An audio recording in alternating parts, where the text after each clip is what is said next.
L'impact du budget d'austérité 2025-2026 sur les ménages modestes est particulièrement dur et multiple, touchant à la fois leur pouvoir d'achat, leur accès aux services publics et leur sécurité sociale. Avec le gel des prestations sociales et des aides, combiné à une inflation toujours présente, les ménages modestes voient leur pouvoir d'achat se réduire.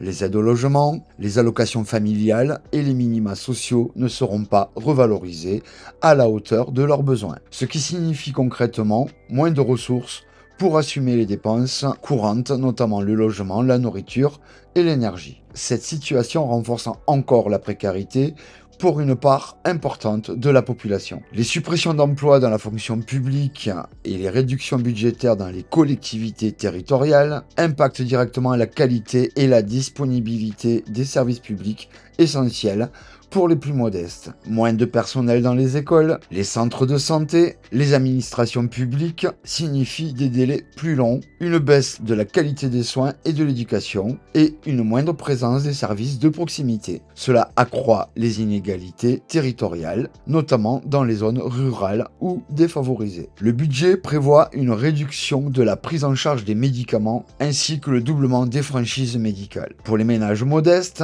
déjà confrontés souvent à des difficultés pour accéder aux soins, ces mesures sont un facteur d'exclusion sanitaire. De même, les projets de réforme de l'assurance chômage et de réduction des indemnités fragilisent la sécurité financière des chômeurs, un public souvent très vulnérable. Dans son ensemble, ce budget d'austérité fragilise les conditions de vie des ménages modestes sur plusieurs fronts simultanément. Moins d'argent disponible, moins de services adaptés, moins d'accès aux soins et à la protection sociale. C'est une spirale descendante qui augmente la pauvreté, le stress économique et réduit les chances de sortir de la précarité. Ce sont les citoyens les plus exposés aux difficultés économiques qui subissent le plus durement cette politique budgétaire. Cette situation instaure une injustice sociale majeure où les efforts pour redresser les comptes publics sont clairement déséquilibrés au détriment des plus faibles, mettant en péril la cohésion sociale et la solidarité nationale. Dites-moi ce que vous en pensez dans les commentaires,